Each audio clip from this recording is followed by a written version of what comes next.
Welcome, Oh yeah. everybody, back here to the Veil of Sound. It's our regular Sunday interview, and I'm very happy to have somebody on the show whose face might be a little unfamiliar to people by now. But if you have watched the tour of a certain masked American extreme metal band in the last few days and weeks, you will have seen him on stage. So, Tommy, first of all, thanks for being on the show. Thorsten, thank you. Thanks for having me. Hell yeah. We'll be talking about those masked extreme metalists in a moment, but first I want to talk about your other project, which will be hitting the shelves, or which has already hit the shelves by the time this comes out. So I first want to talk about Squid Pisser. Hmm. Lovely name. It sounds like a name that I would tell my mom, God have rest on her soul, would have told her around Saturday afternoon tea, something like that. You know, like, Mom, how do you like the new Squid Pisser? Yeah, How did absolutely. you come up with that name? Um, I've always been a fan. I've always been writing lyrics and concepts and ideas for bands that I've been, you know, working on ever since I was really, really young. So just kind of mashing words together and things that elicit some kind of visceral imagery are always the best for me. It's just, immediately some kind of slimy, tentacly Yeah. something pops into your head, and it might not be the same for everybody. But that's just one of a bajillion that I've kind of come up with, and I'm always making notes of ideas for songs or titles or whatever. So it's all just to kind of feed into the art that I'm trying to do is why I'm always coming up with Yeah. stuff like that. But that was actually a direct reference, a song title from this band Razzle Blaster that I had back 17 years ago that never really like took form fully. And so it was kind of always this itch that I hadn't scratched, this Razzle Blaster band. Mhm. And so cut to 15 years later, I was like, okay, it's time to focus on doing this music project that I've had in my head for many years. And Squid Pisser again was one of the song titles that I just thought was like would be perfect and kind of an homage to that. So, anyways, that's kind of the long and short of Squid Pisser with the title. Yeah. But then the squid must be black, right? Like the piss of a squid must be black. Ink, ink, right? Yeah, Could be. yeah. I mean, I don't know. It could be bright blue. It's like it could be a neon green. It could be glow in the dark. I don't know. That's the thing. It's like we'll see because we haven't played very many live shows yet, and so it would be great to start pissing on the crowd Yeah. and figuring out a way to do that. But we'll see. To make it clear for everybody, when he's talking about we, correct me if I'm wrong, but it's only two people on stage, right? Or are you having a So third person on tour? yeah, initially, so it's Seth Carolina, the drummer of this band Starcrawler, and I came together kind of during COVID and hashed out.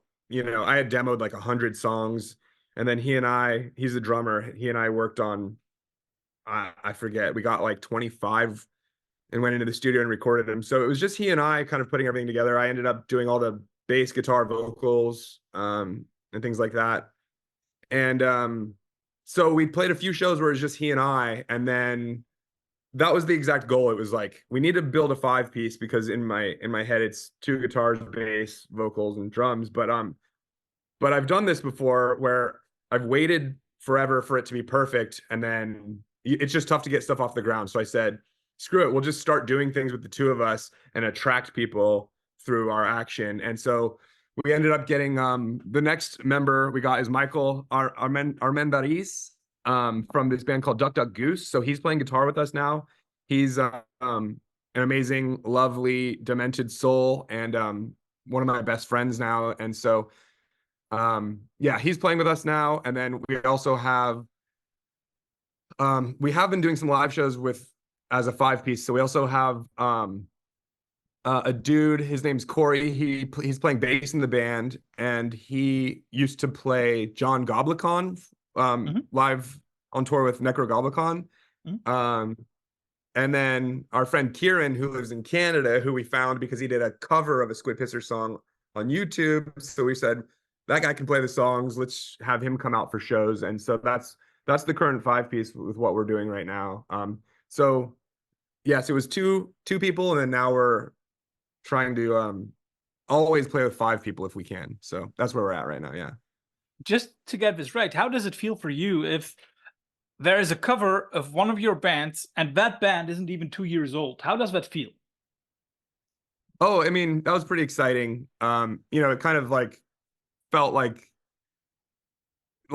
okay, cool, we're doing something right. People are like responding to it in this kind of such a positive way where they want to pick up a guitar and figure out how to do it. So yeah, that was an exciting thing for sure. And then also we made like a friend and bandmate out of that whole thing. So that's just kind of beautiful and I mean, there is serendipitous at in a way. least one song that you didn't have to learn, right? Us No, or he, him? him. Which one? Which one's Yeah, that? like if he covered a song of yours, then there's one song less he had to learn for Oh, yeah, touring. yeah, exactly. When he came in to do the shows, exactly. Yeah, he already had it down. He had two down. So yeah. Um, exactly. What I like about Squid Pisser is um, the sense of humor that it definitely has. I mean, not only in the title, also there are lots of other things. I mean, there is this image of like action figurines of Squid Pisser, and I'm like, okay, I'm not sure if that is just a cover or if it's actually meant serious, and the guys are trying to do like Barbie and Ken models out of this. But there is this certain kind of like humor which I always like. And then again, there is this extremely well made and thought through grindcore that accompanies it. Um, do you like to play with these paradoxes? Hard, brutal on the one side, and then orange Yeah.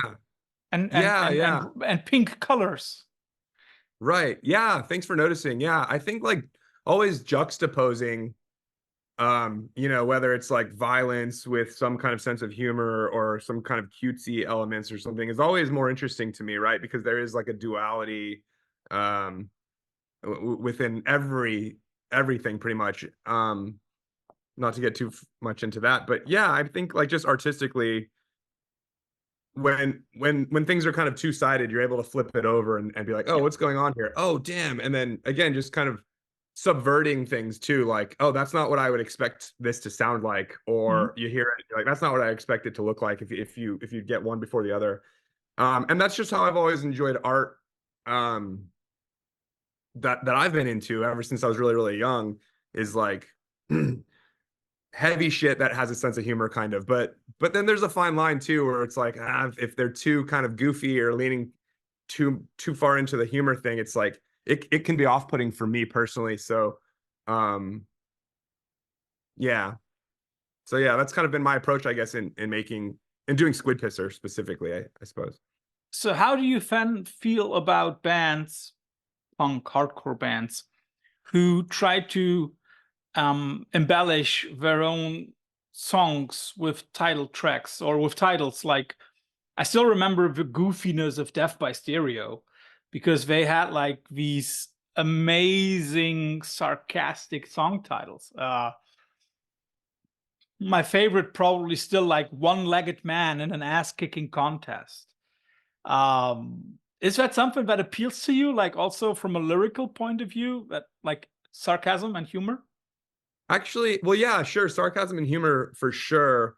I kind of feel like for me, when I'm doing things, there's a ratio, and I probably learned this from the greats, I'm guessing, and the greats being things that I grew up on. But like, I think there has to be some kind of ratio of like um, brutality to humor, and I think it's more emphasis on brutality and serious, just some kind of serious thing, and then just a little bit of tinge of humor. I think that when bands kind of like off offset it, then it kind of tells me these guys are just goofing around, and maybe there's not like necessarily a poignant message within the music, and it makes me kind of like not even necessarily go looking for one. And I'm more interested in some kind of like the allure of like some kind of serious um overtones and yeah. But like in terms of the song titles, I know there are a lot of bands that, especially in the early 2000s, that were kind of doing these long ridiculous song titles, and I appreciated that because it was kind of like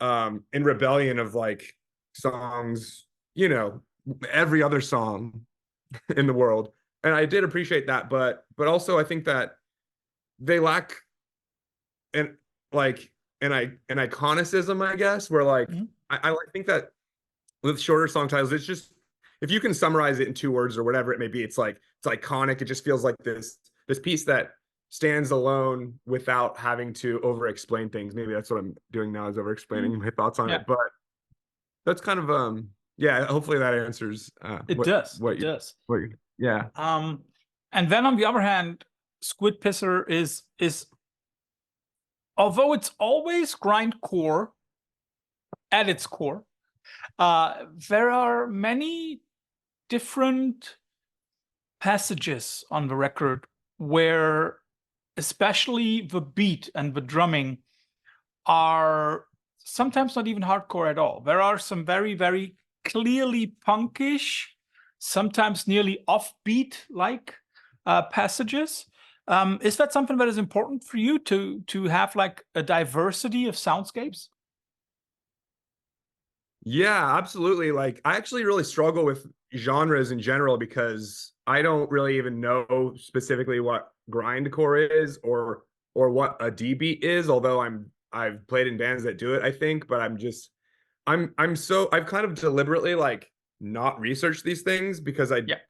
I don't necessarily want to be too influenced or thinking in boxes too much. So I kind of Yeah. just do compose things just to try and move people physically, like, you know, if somebody was listening to it. And also it's just taking inspiration from bands that I've liked and being like, um, you know, things that I've learned over the years. So again, I kind of struggle with the genres and stuff in general. So I mean, yeah, it's important, but it is important to me to not get lumped into one or easily defined as anything, I think. Because all of my favorite bands, you can't do that with. Like, and they all kind of rise above for me. It's like they're trailblazing in their own um arena and they're kind of creating a new arena that a lot of bands kind of follow suit with. And I think that's the most exciting thing for me is like doing things that nobody's done before. And not saying I've done that or I've succeeded in that, but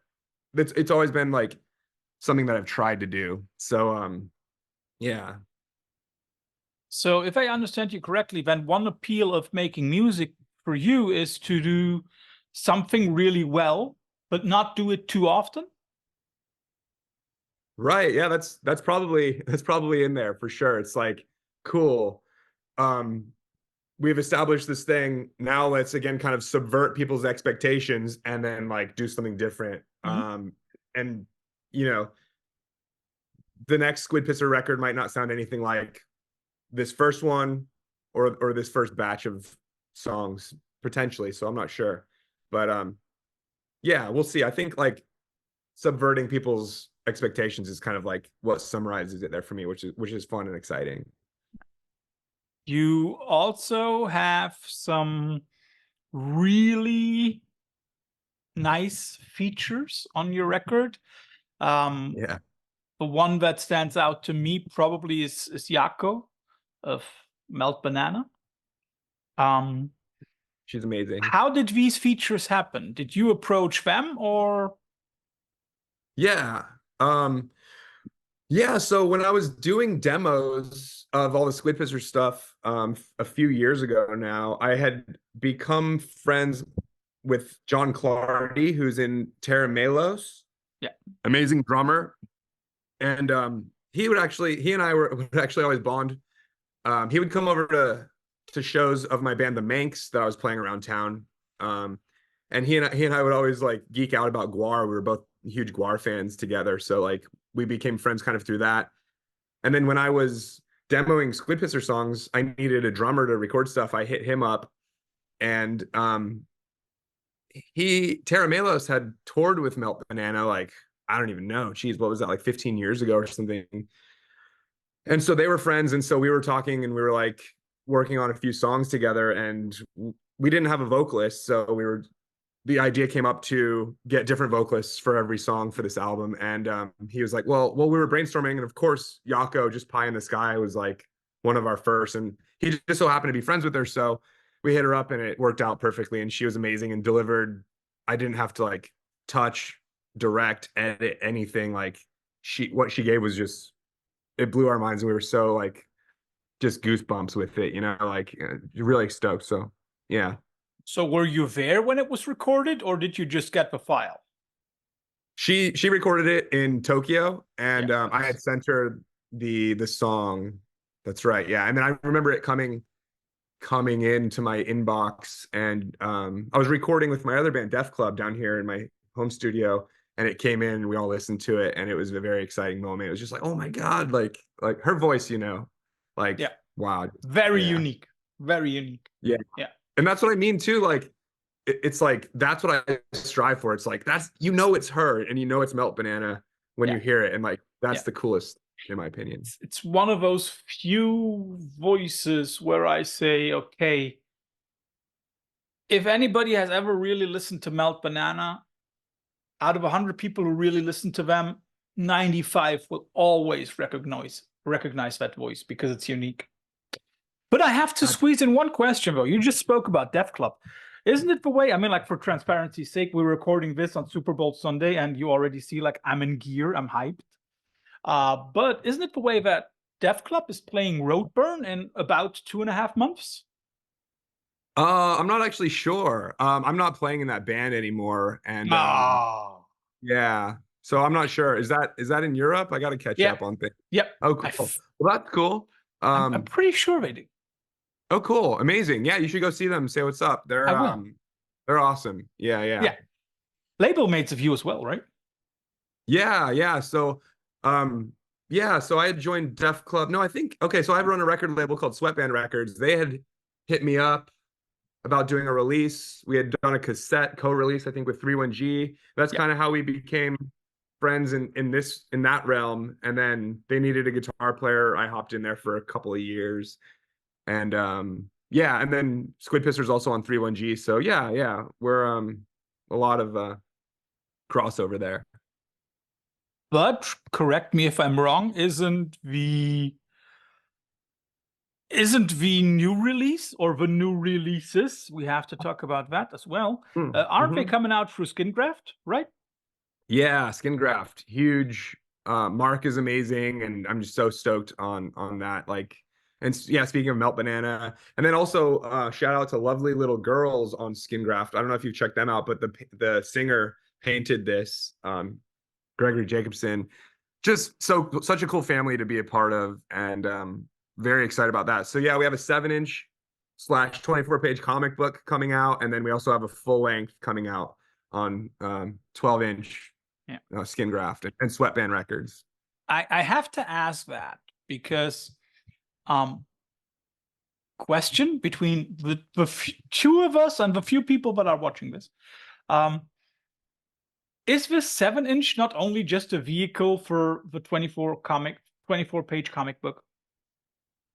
Uh, it, I wouldn't say so actually, because we were going to do that anyhow, but then Mark had the great idea to do a comic, and then man, so like, doing creative stuff and commissioning artists and things like that can really like potentially be a drag and turn into a thing that goes on forever. But luckily, all the artists I hit up were able to just stick to the deadline and get it all in, and like we turned that around really quickly and got it all put together. So I'm really pleased with that, and I think it's just a beautiful piece of art. It's like it's like From what yeah, we get I to have seen, it is. yeah, And cool. to make it clear for everybody why I asked that. So Vaporize a Tadpole is the record, is the 7-inch that is going to be out with that 24-page comic book. If you do not like comics, or if you just say, okay, I only want one release, then you could also what is that? Vaporize a Neighbor. That's the name of the LP, right? So it's Vaporize a Neighbor is the 7-inch with the comic. I knew I would mix Vaporize, it up. that's okay. And then Vaporize a Tadpole is a combination of the 7-inch and the 12-inch that we put out. So it has the 9 songs from the My Tadpole Legion, and then Vaporize a Neighbor, all of those, plus a couple of extra like demo tracks and cool artwork and stuff. So yeah. But it does not have the 24-page book, right? To make it clear for everybody.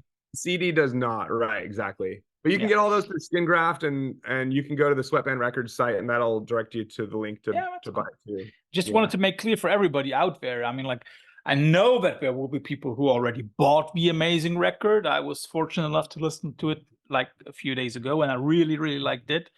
Cool. I just wanted to make sure that everybody knows, there will be two releases, both out on the same day. We also have to talk about that, my friend. Both out on the same day. One is a 7-inch with a comic book. One is a 12-inch full length with 14, 15 songs, as Tommy has mentioned. Why, for Christ's sake, two releases on the same day? I think it's just kind of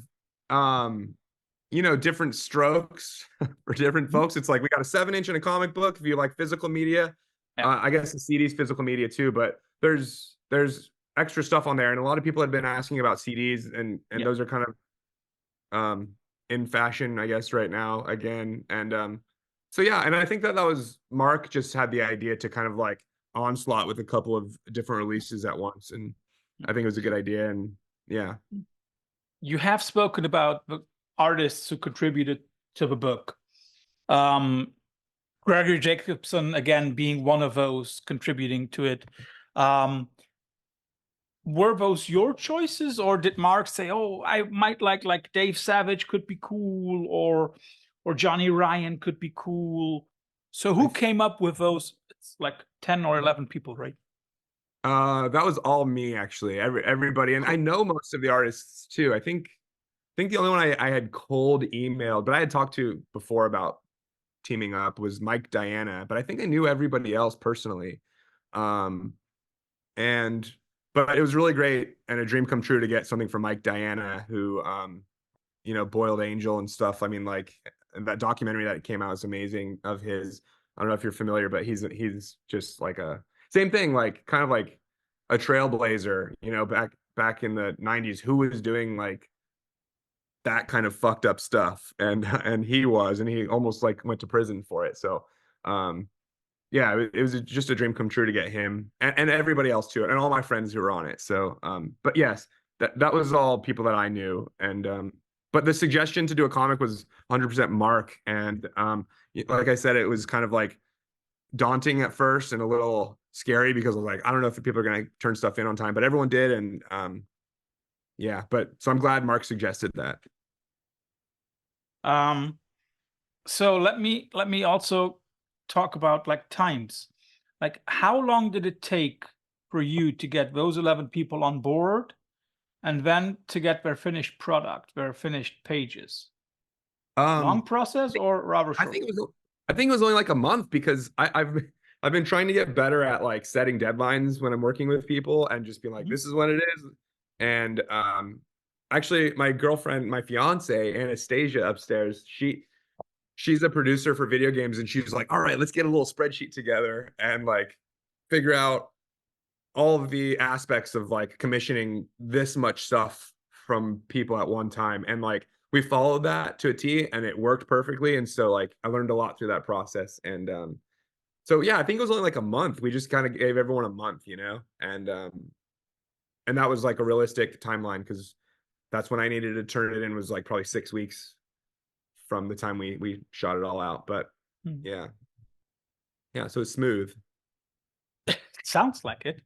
Yeah.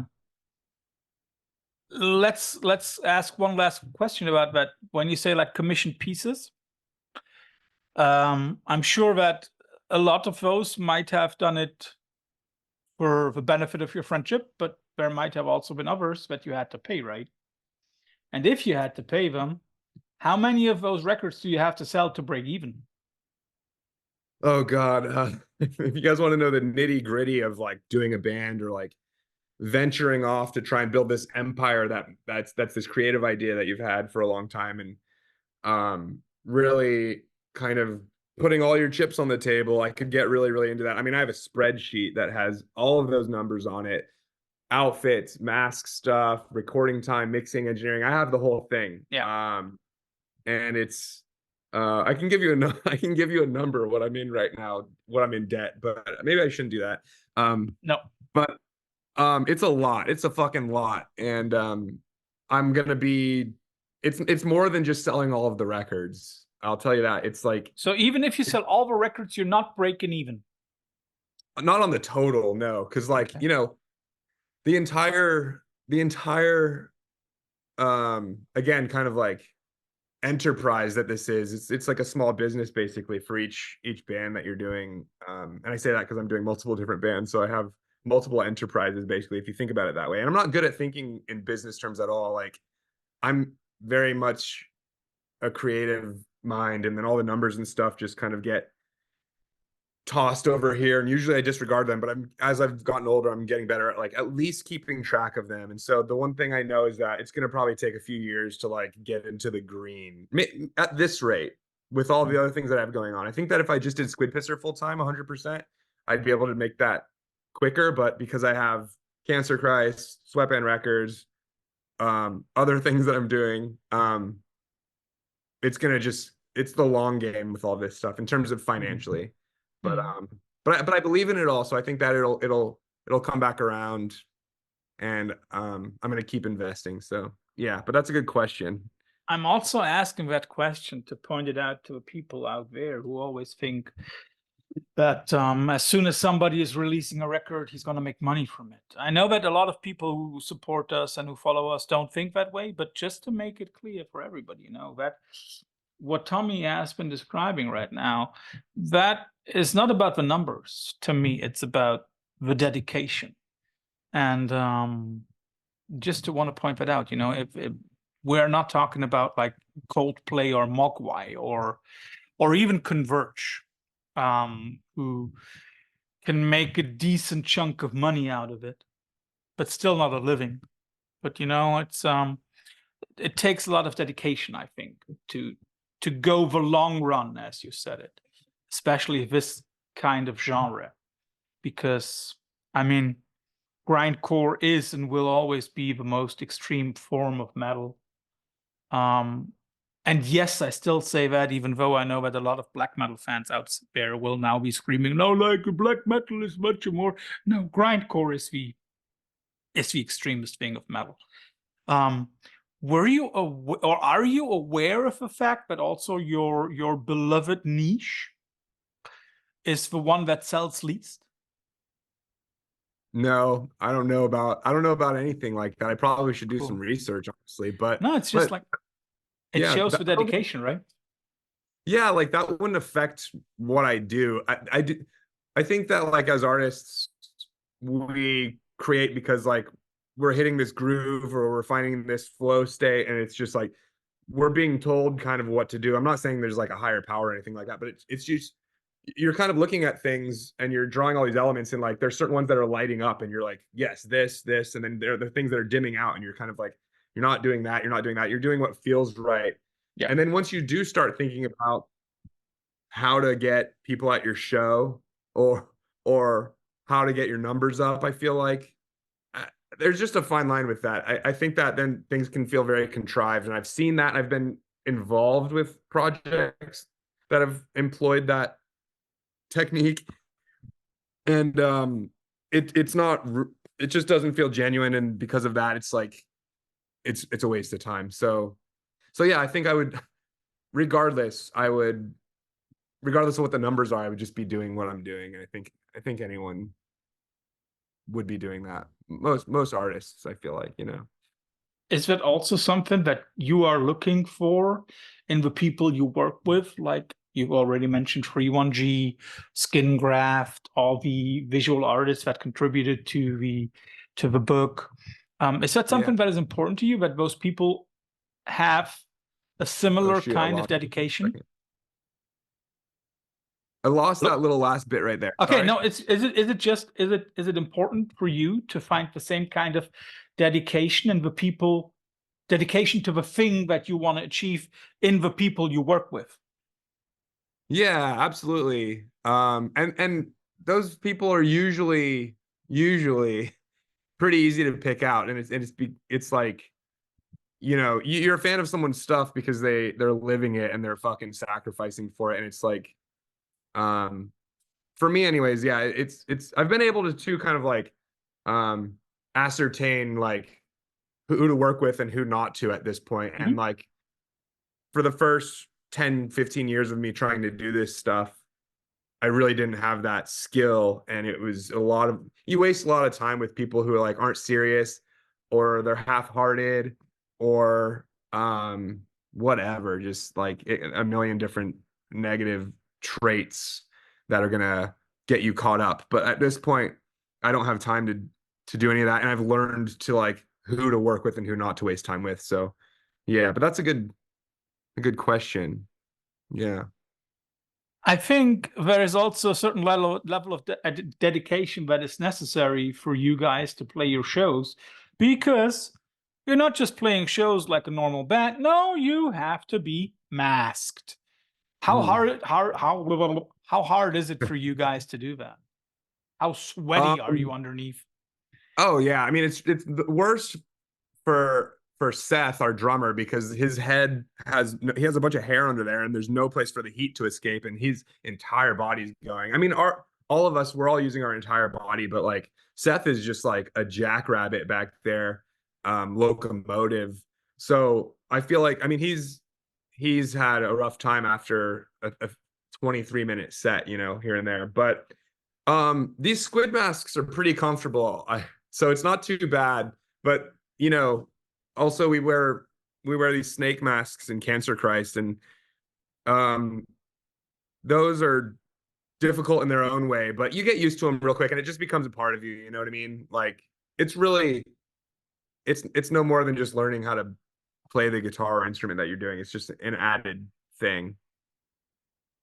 Um, and then we can also cut to the chase that I hinted at the beginning of his interview. Uh, we can now proclaim that you are a touring member of GWAR. How did that happen? Apart from an obvious love for masking on stage. Yeah, man, my whole GWAR journey and knowing it is where it is right now is pretty crazy and you know, goes way back to, I mean, I can go back to before I even, first heard them and discovered their awesomeness, but to kind of make it hopefully somewhat concise. I mean, I became a huge fan when I was like 13 or so, and then I had So seen 5 years them. ago. Yeah, exactly. Geez, what? So it's more like 25 years ago or something like that. Like when we were both playing football. When you were in high school, I was playing Pop Warner in middle school. Um, so what was that? I don't even know. 99 or something like that, maybe Mhm. 98.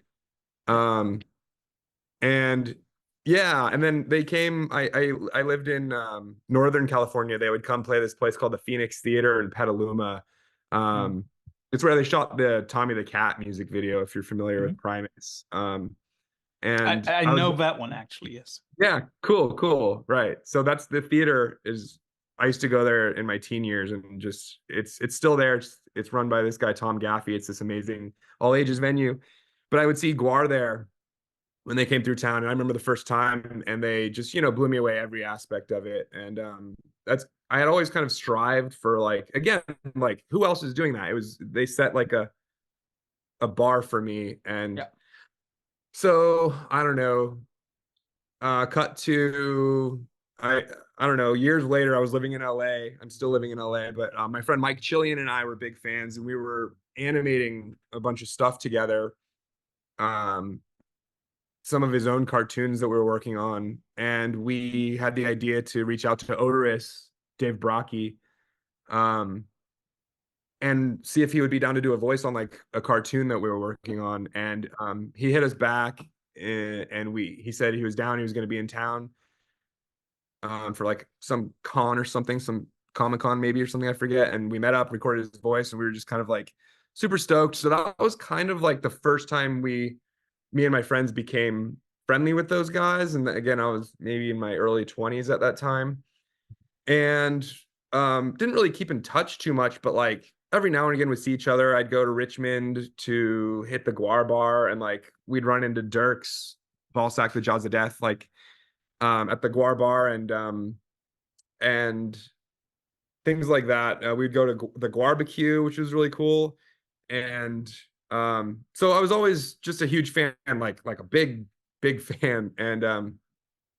And what happened? So then kind of cut to years later. Um, while I started Squid Pisser, I also, my friend Anthony Melhoff and I had an idea to start this band called Cancer Christ, and we started working really hard on that. And I remember it was like the first week of us working on that. My main thought was, if we can get this band to tour with GWAR, then I'd kind of like fulfill this lifelong itch of mine of like going on tour with GWAR, opening for GWAR. And 2 years later, we had gotten this email from GWAR's management, and cool, it was happening. So like that, we set out to do that. It's taking place, and so we went on tour with them in October. Cancer Christ was opening for this East Coast tour, and getting to say hi to those guys after not seeing them for a long time is cool. Just to kind of be friendly with them for an entire month of shows. And at that point, I was getting to know Brent um, Postulus a bit, and he was like, this is like my last tour. I'm going to be dipping, moving on to other things and stuff. And so I was like, my first thought was, wow, um, what a cool run you had in this band and stuff. And I wonder who they're going to get next. And as the tour is going on, I'm kind of realizing they're kind of talking to me about certain things and kind of feeling things out. And then we did a sound check together one day. I think we were in Richmond or something.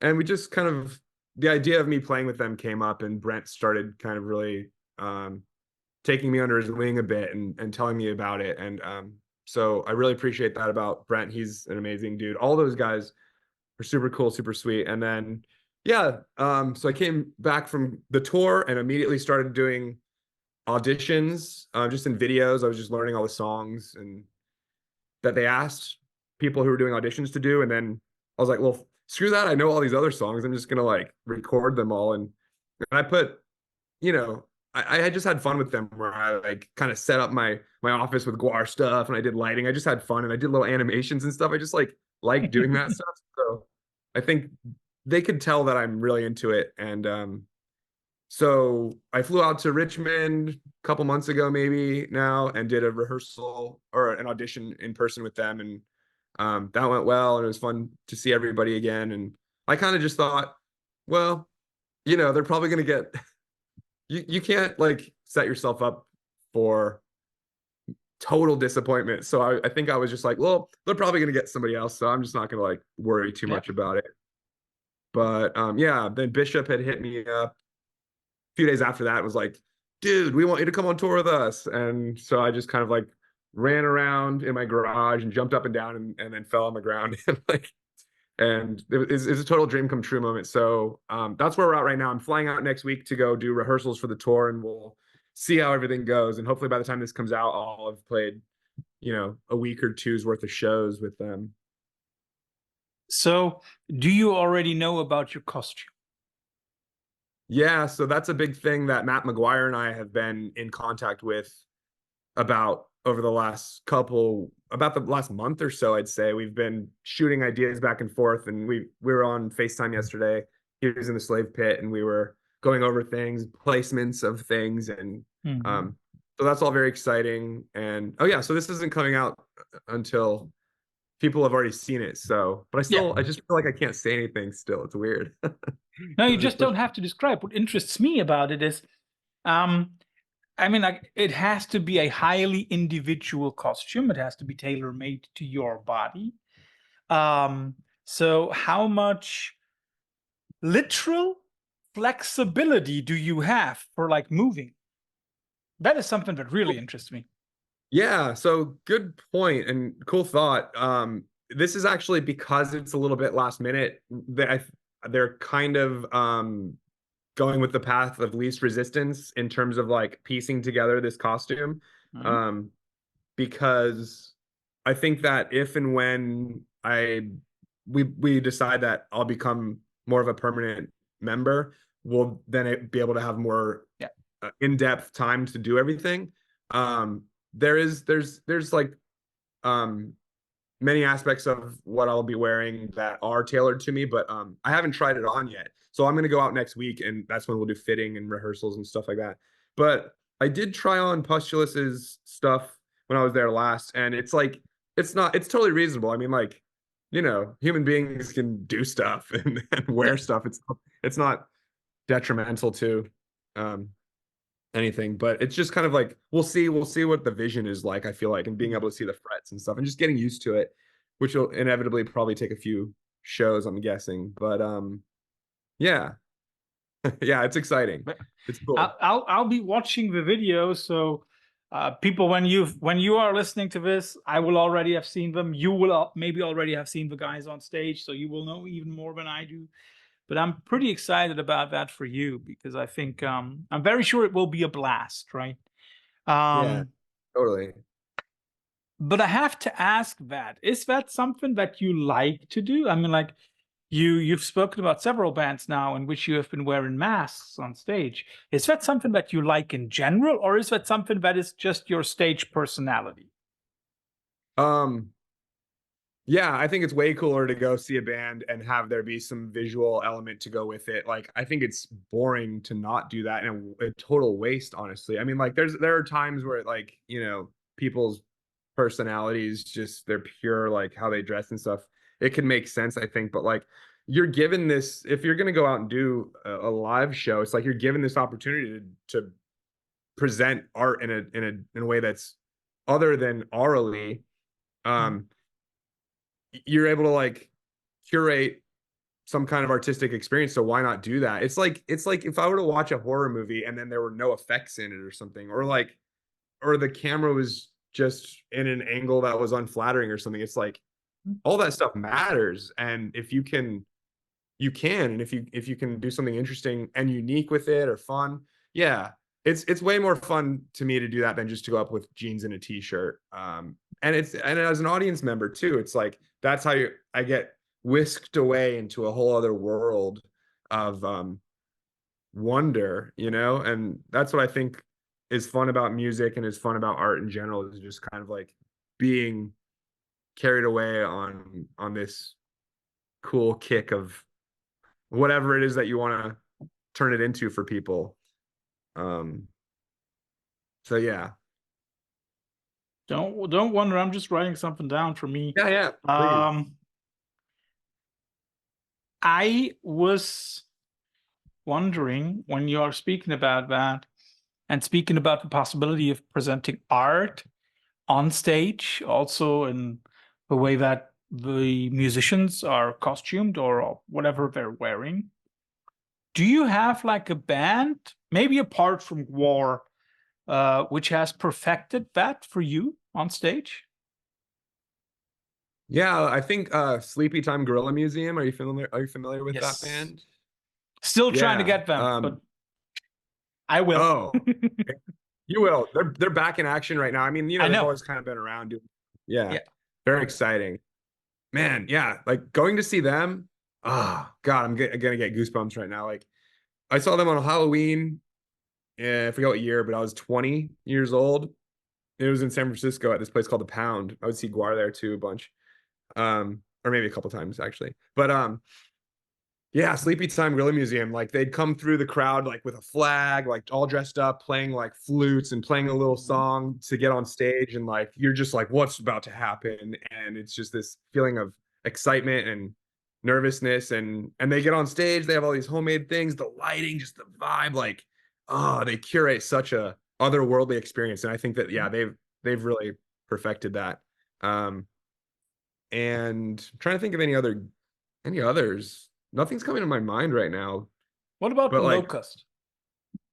oh yeah, I love the Locust. They're they're kind of like, yeah, right? Like the the sonics that are going on, like, over, I don't know if overshadow is the right word, but like they complement what they're wearing. I think it's the perfect combination pairing of things. I'm just thinking that they're not so much about like theatrics or a stage show, because they kind of get up and just do their thing and they look fucking cool in Yeah. those outfits and they sound fucking vicious. And same thing, but they're an amazing like doing the only people doing that and doing it so well. But yeah, they're amazing too. I'm trying to think of who else. I don't know. Can Yeah, you think of I anyone would be. else? Yeah. Yeah, for me that would be easy. Being also like, I love the old prog rock from like the early 70s, well, early Mm. to mid 70s. And the first thing that would come to my mind would be Peter Gabriel when he was still singing in Genesis, who always had like huge different costumes and stuff. And on the other hand, also in the late 70s, early 80s, it would be probably Devo, like Oh, guys Devo. also always Totally. came up dressed on stage. Yeah, absolutely. Um, that would be the first two that would come to my mind. Yeah. Um, and for everybody else out there who listens to this and stuff like, oh, come on, guys, you forget something. This Yeah, for band sure. XYZ, There's a lot. write it down in the comments. We love being told that we don't know shit. Like that is definitely what we want to like goof around with us. Tell us bands that you've seen that do that word. Oh yeah, Heilung do that also very well. This I think they're Danish or definitely Scandinavian. Oh, Like how should I describe it? That to me is Nordic? like folklore to the max. Heilung, Heilung. Yeah, they They have do that. skulls and stuff. Yeah. Skull, like animal skulls and stuff. Is that what I'm thinking? They do have something like that. Yes, Iron. and they're Okay. like They played the really video game really award. good. Hmm? They played the video game awards in LA, I think, like a few Could be, months ago. could Yeah, I be. think Don't know. so. Yeah. Yeah, Okay, cool. but they do that very very well. Yeah. Cool. Yeah. And before anybody says like, okay, corpse paint is no costume. Black metal corpse paint is no costume. Oh, Kiss. We forgot about Kiss. Oh, of course. Yeah. Corpse Paint, Kiss. Yeah. Yeah, I'm looking at my records right now and I'm like, who can I even think of that also does it really well? I know there are a lot out there, but I don't know. I guess Sleepy Time is just the one for me right now. The new record is really good. Sleepy Time? I've been saving it. I haven't. I'm gonna sit down with it eventually, but I'm excited. I have tickets for April to go see them. I was fortunate to listen to it a few weeks ago, and I was blown away by it. I have to say, I've always liked Wow. them, but This one got you. Exciting. yeah, Sick. it could. I still trying to figure out whether it's the excitement about it or whether it's like 100% only the record. But even if I try to take away the excitement, it's still a great record. It's like really good. That feeds into it too. It's like if you're excited about something, then it amplifies it. That's awesome. I can't wait to check it out. That's cool. You will like it. You will like it, definitely. So, Thomas, thanks for all the insight into Squid Pisser, into your GWAR stint, into all of the other things that we were able to talk about. But nobody leaves interviews with us here without having to answer the quick fire round at the end. You will get two alternatives, have to choose one of them, and give a short explanation for your choice. Like, why do you like Catwoman more than, let's say, Scarlet Witch? Okay. Or whatever. Is that the question? No, it's just an example. Okay, cool. I'm unfamiliar with either of those, so I'm glad that's not the question. As you were talking about Richmond, Virginia, I have to give you two Virginia or Richmond bands. Avail versus Strike Anywhere. Avail. Yeah. I'm unfamiliar with that band or Strike Anywhere. Are these two bands that I should know about?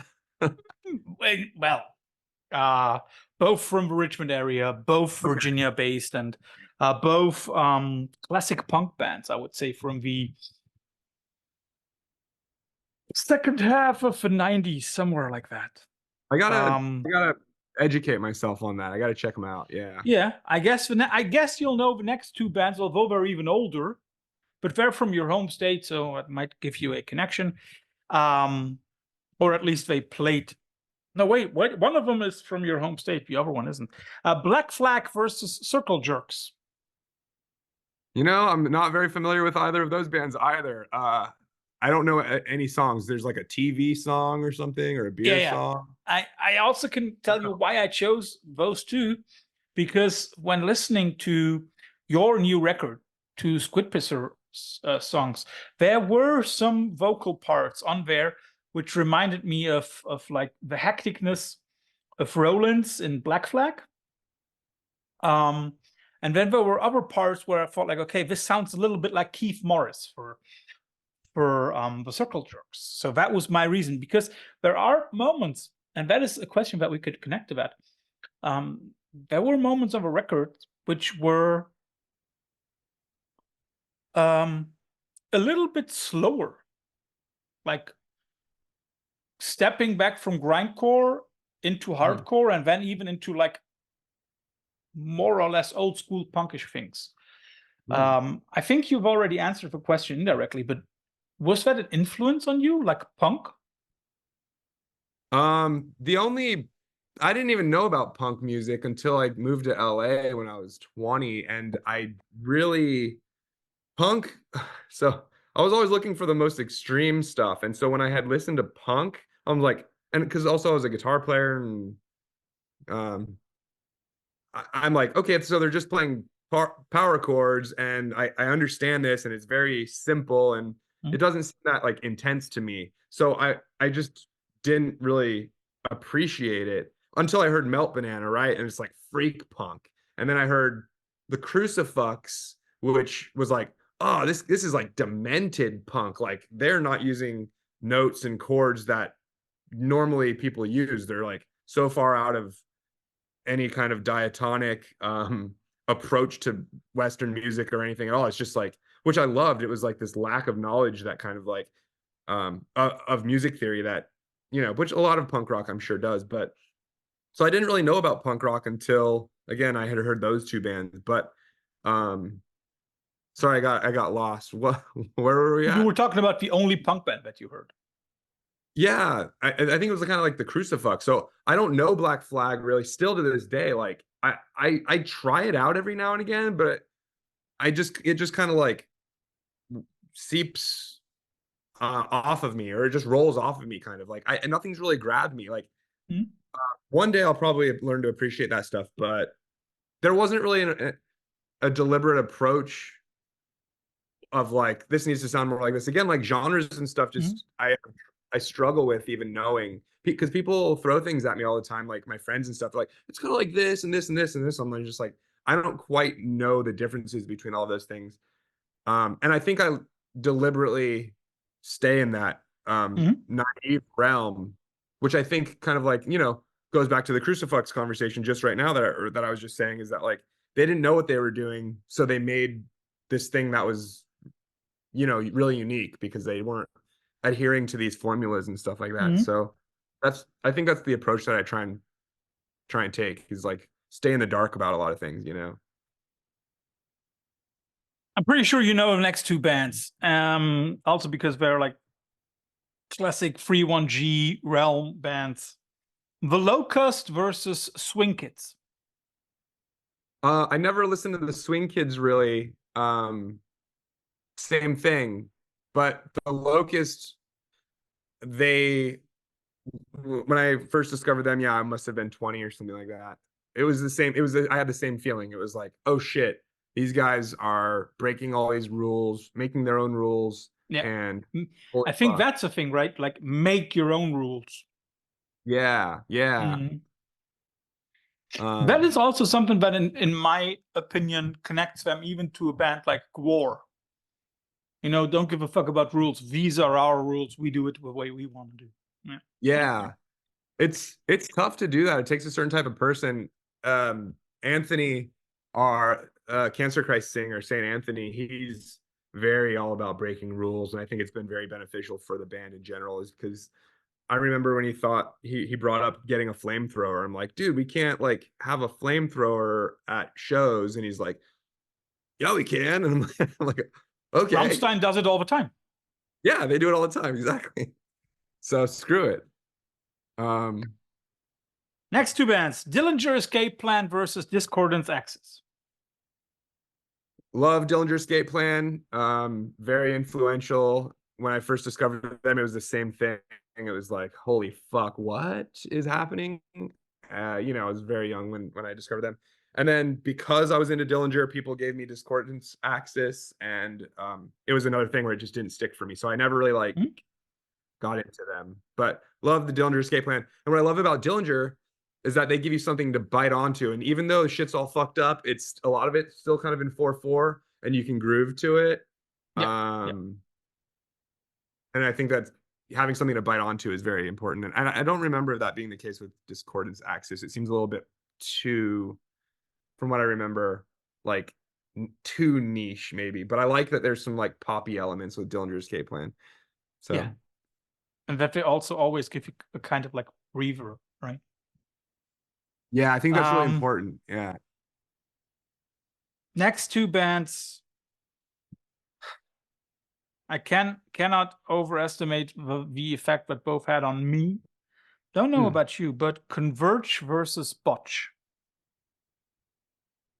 Um, yeah, Botch. It was another thing. It was like, oh, you like the Dillinger Escape Plan? Well, you'll love Botch. And for me, it was like, just didn't That really is a stick. strange comparison.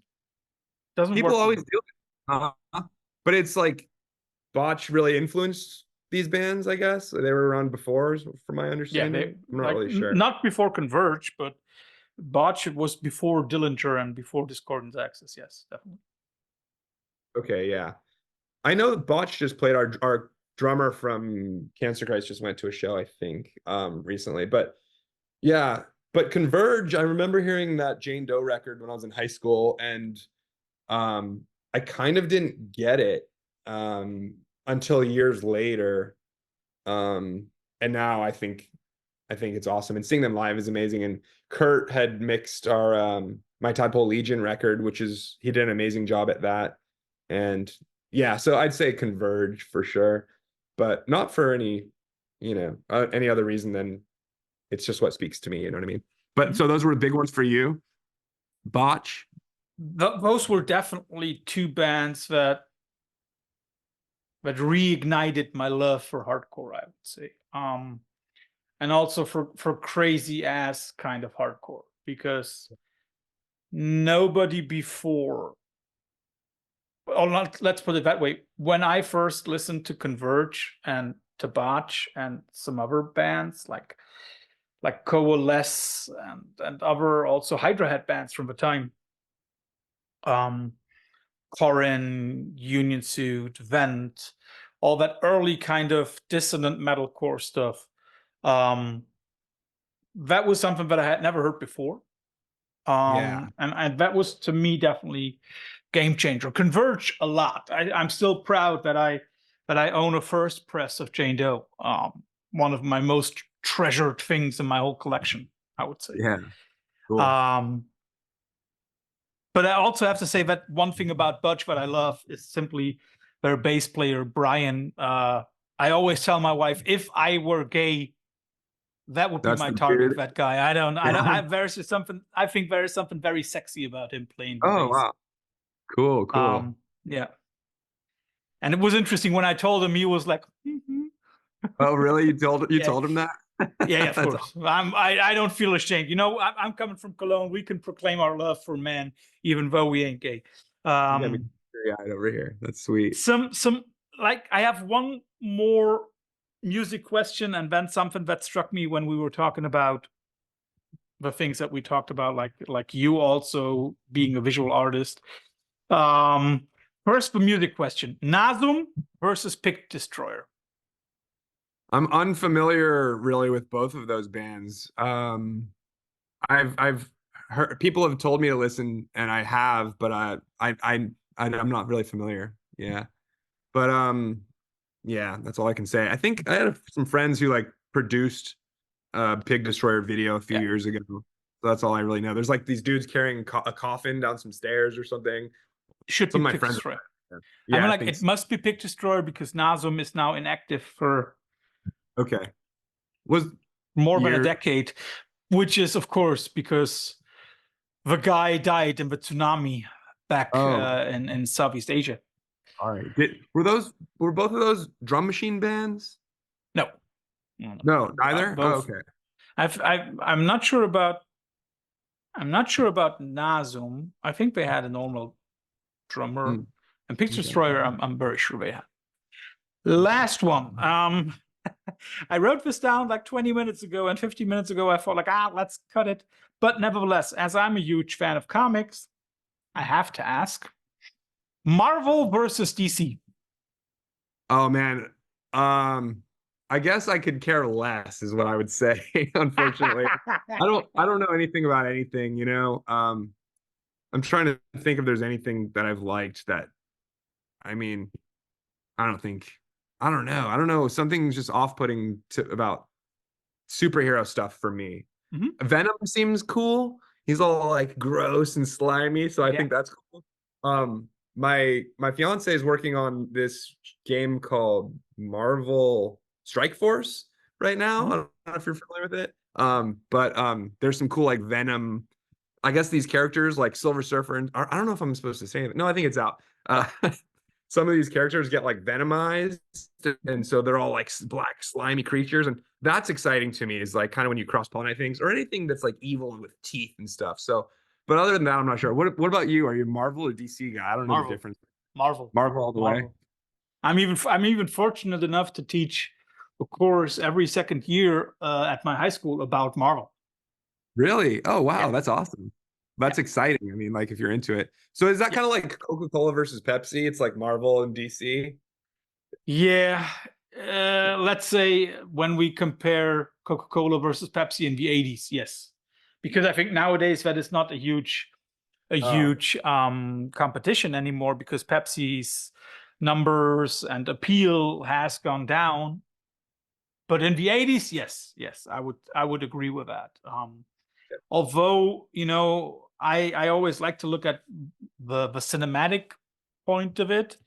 And I hope that every normal person in this world agrees with me when I say like um, DC has the best singular superhero, aka Batman, and the Batman movies are awesome, especially the ones with Christian Bale. But hmm. when I look at the whole franchise, when I look at the DCEU cinematic stuff versus the Marvel cinematic stuff, even though the last few Marvel movies have been a little bit disappointing, I would still say that Marvel beats that competition from here to Siberia without an Oh, effort. okay. Marvel, where it's at. Um, I'm trying to think if I've seen anything. I think I saw Fantastic Four when it came out like 20 years ago or something. Yeah, yeah. I think that's the only one I've. Um, yeah, Oh, I like you have probably seen like one of the Spider-Man movies with Tobey Maguire or something like that. never had. Um, but yeah, I think that this Marvel thing. What I also always liked about Marvel is the way that there is an explanation for why these people have superpowers. In the 50s, most of the explanations were always like, okay, it has to do some kind with like Radioactive. nuclear radiation thing. Yeah, yeah. But it's not the way that, as with a lot of DC characters, they're either gods from the past or aliens fallen onto Earth. And that was never something that appealed to me. And for Uh, Marvel, there was always a kind of explanation. So it's the origins of these guys that are kind of like is important to you, Yeah, definitely. partially, Definitely. and among other things, I'm sure. Interesting. Definitely. So, if anybody wants to disagree with us on anything, the comments, or if you want to tell us which makeup and costume bands we forgot, please, please, please. We always love comments about that. If you generally like what we do here on the Veil of Sound, give us a subscription here on YouTube or follow us on our regular website, veilofsound.com. You can also visit us on Facebook and on Twitter. Maybe give us a like there or whatever you want to call it. You can also support us via Patreon. If you need any information for that, just hit us up, no problem. And then it's 20 minutes before kickoff. So, last question: the Niners or the Chiefs? So, going back. I don't care either which way, but I'm gonna say the Niners because my buddy Mike Manischewitz makes a bunch of cool music videos for Cancer Christ, Squid Pisser, my band The Manx. He does a billion things. He's amazing. One of my best friends. He's a Niners freak, and he always dresses up like Ronald McDonald, but with gold and red. And he's so I'm gonna hope that the Niners win for his sake. But what about you? Did you say you're a Chiefs guy, or I'm a I know you're Packers a guy. Packers So guy? first of all, Yeah, I don't have any kind of cards in this one. But if I had to choose, I would choose the Niners because there are some people on this team that I think are like really, really cool. Plus, I would love the Cinderella story of Brock Purdy winning the first Super Bowl for the Niners in 30 years, I think, after Steve Young. And the thing about Brock Purdy is he was the last selection in the NFL draft. What was it, 2 years ago? So, from Mr. Irrelevant to Super love that. Bowl champion, Oh yeah, that would be my kind of story. underdog stuff. I'm that's what I'm rooting for too. No team which is in the Super Bowl is an underdog. Oh, okay. Well, I mean, just At for this least for game. me. They Yeah. have beaten at least 16 other opponents out of a race. So Right. Yeah. You're right. But origins. And then to come all the way. So yeah. so Thomas, thanks for all your time. Enjoy the rest of your day, and talk to you soon, my friend. Bye bye. Thorsten, dude, thank you so much. This was awesome. Appreciate you. Thank you very much. Bye bye.